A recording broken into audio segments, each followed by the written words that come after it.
In the name of the loving, liberating, and life-giving God. Amen. Amen. Thank you, Holy Trinity, for welcoming me with you here today. My name is Carrie Graves, and I'm the Canon for Communications in the Diocese of Maryland. I am grateful to be here. So today's gospel, you are the salt of the earth, you are the light of the world. You are the salt of the earth. You are the light of the world. You are the salt of the earth. You are the light of the world. Let's take just a moment, close your eyes if you feel comfortable doing so, and think about what salt represents to you. We don't think about that very often, do we? Let the first things that come to your mind arise and just pay attention to them. What comes up for you? What is salt? What is its importance in your life? For centuries, and for many of us, salt is flavor. Salt is a tool for preserving food. Salt is grit. Sodium is an essential mineral for human health and survival. It is earthy. It represents wisdom in ancient traditions, including the Hebrew Bible, as we heard in the readings today. Salt is for you what it is for you. And what about light? Light is a big, broad image to reflect on. Light is such an often used metaphor that I think it's easy to overlook it as a symbol, something that takes us deeper, that stands for something else, representing something abstract that creates linkages between very different concepts and experiences. So what comes up for you when you close your eyes and reflect on the meaning of light in your life, on light as a symbol? Do you ever imagine yourself as that same light, as carrying that same symbolism and meaning that comes up for you now? For me, Thomas Merton says it best about light in his reflection from walking the streets of Louisville when he was a Tibetan monk at Gethsemane in Kentucky. In Louisville, at the corner of 4th and Walnut, in the center of the shopping district, I was suddenly overwhelmed with the realization that I loved all these people, that they were mine and I theirs, that we could not be alien to one another, even though we were total strangers. As if the sorrows and stupidities of the human condition could overwhelm me, now that I realize what we all are. And if only everybody could realize this, but it cannot be explained. There is no way of telling people that they are all walking around shining like the sun. Can you remember a time where you may have had an experience like this? Have you ever been lit up by the light of another? So, with salt and with light, what connection do they have to each other? They are very directly named side by side in this gospel. We hear it a lot, but what is this gospel trying to tell us? We know that when we put salt in boiling water, the water kicks up a storm. The salt is a catalyst to fire up the water, creating heat. Salt comes from the ground, the base level of the material world. Light comes from the heavens, from space, from the divine. We in the earth are both material and divine. Jesus was fully human and fully divine, and called us to understand that we are too. It is our work, therefore, to integrate the two and be a channel through which the light of God's love radiates outward into the world and into the cosmos for generations to come. In this way, we are, as followers of Jesus, a blessing to all people in remote places, in other dimensions, a healing influence all around us. And we don't have to conquer nations or destroy cultures to be this. We simply have to do our own work to become that catalyst that lights up the world. Sounds easy enough, right? Totally kidding, not easy. But this is what it means to believe and follow. We must believe that we are walking around shining like the sun, and not in an egoic or arrogant way. We must look at the darkness within ourselves and transform it into something that infuses the world with God's light and love. So we got this, right? But wait, how are we going to do it? It sounds like an enormous task. When we put light to salt, bringing them together, such as in a salt lamp, positive ions are discharged that clear and purify the air. The two work together, producing a chemical reaction. Well, my friends, we are called to be a part of a chemical reaction, an energetic transformation. And that happens through the engagement of opposites. Strong interactions between oppositely charged ions create the properties of salt. The opposites of the earthly life, represented by salt, and the heavenly life, represented by light, create the properties of incarnate love. We may like to think, as good Christians, that we are filled with light and love, or that we espouse only good and righteous rule following like the scribes and the Pharisees. But without diving in and exploring our very humanity, taking a trip into the opposites in ourselves, where elements like our self-pity, hatred, violence, anger, victimhood, arrogance, and more reside, we are not whole, and we are not producing the chemical reaction that lights up that city on the hill. There is a fairy tale across many cultures, often called something such as, like meat loves salt. I first encountered the Jewish version years ago, and it has continued to resonate with me. Very briefly, a rabbi or king asks each of his 3 daughters how much they love him. The first 2 say, as much as diamonds or gold, or some combination of sparkly earthly riches valued by the ego. The third and youngest daughter says she loves him as meat loves salt. The rabbi sees this as quite the insult and banishes his daughter. She finds her way to a palace where she falls in love and marries. Her family is invited to the wedding, and the wedding feast is prepared without salt. You can imagine what happens next. The father realizes what a terrific mistake he has made, that indeed his youngest daughter has demonstrated that she loves him the most because she recognizes the importance of the most base and humble ingredients that light up human life. We're going to sing a song at the offertory by Nancy Griffith called It's a Hard Life. In it, she writes, "The fat man in front of me is calling black people trash to his children, but he's the only trash here I see. And I imagine this man wears a white hood in the night when his children should sleep. But they'll slip to their window and they'll see him, and they'll think that white hood's all they need."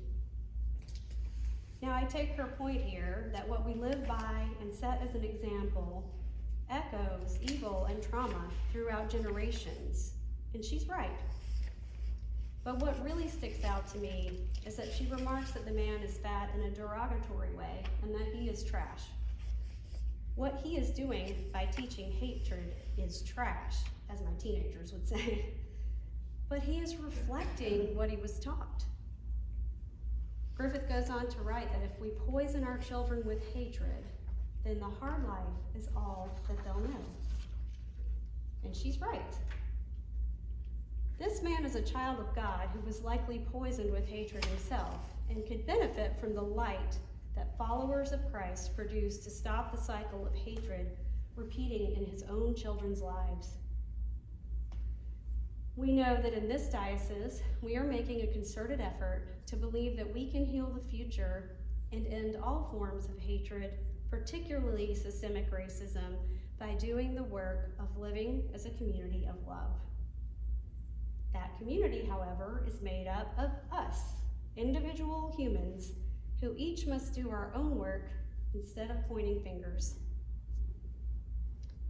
Our extended reading from Isaiah today illustrates the concepts we've been talking about here, of looking at the dark parts of ourselves, of serving the world, and of healing it. Thank you for reading it earlier, Jason. Just listen. If you remove the yoke from among you, the pointing of the finger, the speaking of evil, if you offer your food to the hungry and satisfy the needs of the afflicted, then your light shall rise in the darkness, and your gloom be like the noonday. The Lord will guide you continually and satisfy your needs in parched places and make your bones strong. And you shall be like a watered garden, like a spring of water, whose waters never fail. Your ancient ruins shall be rebuilt.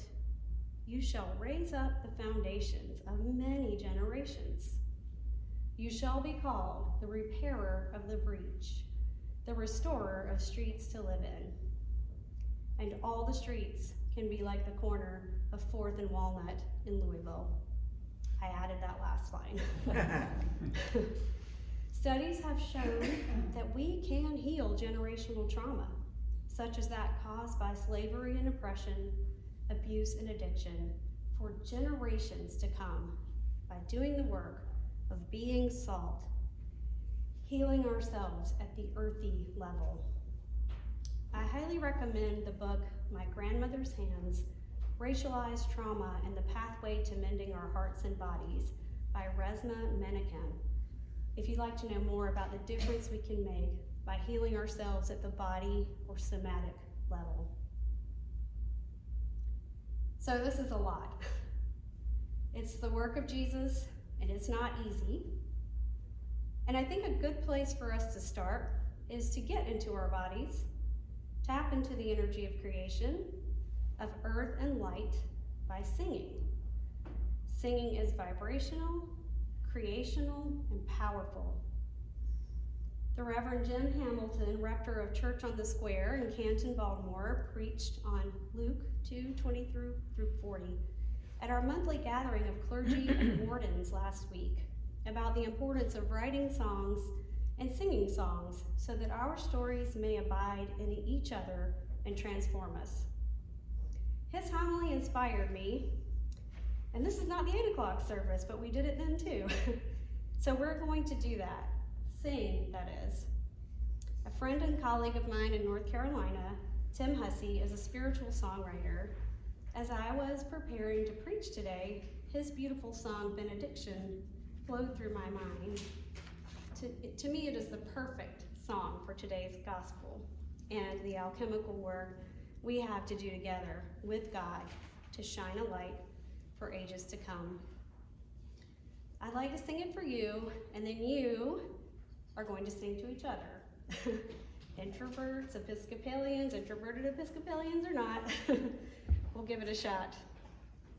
Okay.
and you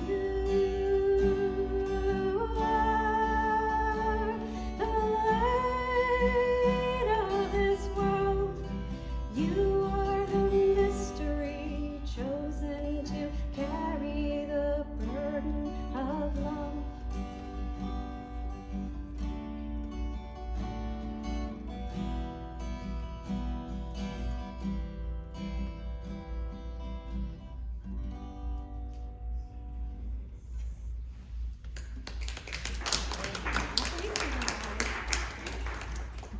I just love how that song fits the gospel.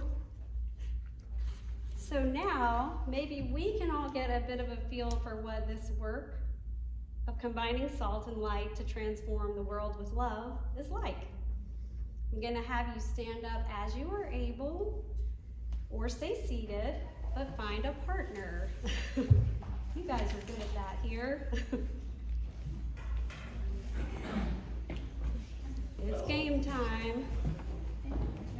God is calling you to be humble and brave so that you may shine like the sun. I'm going to teach you a simple but powerful song written by my friend, the great Episcopal songwriter friend McKendry. It's called A Light I Am, and it has just a few simple motions with it, and you will face each other and connect. And it goes like this.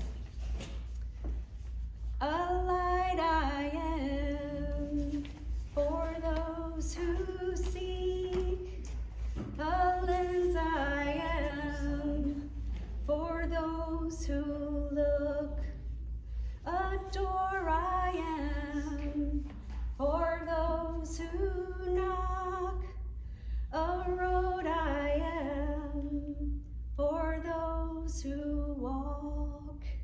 Now let's try it facing each other, but I'll do it. You need to look up. Ready? Yeah. All right. I am for those who seek, a lens I am for those who look, a door I am for those who knock, a road I am for those who walk. Okay, switch partners one more time. Switch partner? Yep. Oh my goodness. All right. Okay. Ready? Are you gonna be my partner too? A light I am for those who seek, a lens I am for those who look, a door I am for those who knock, a road I am for those who walk. Great job. Thank you for helping me. Really been great about that today. Nobody mercy. bolted. So, there may be no way of telling you that you are walking around shining like the sun.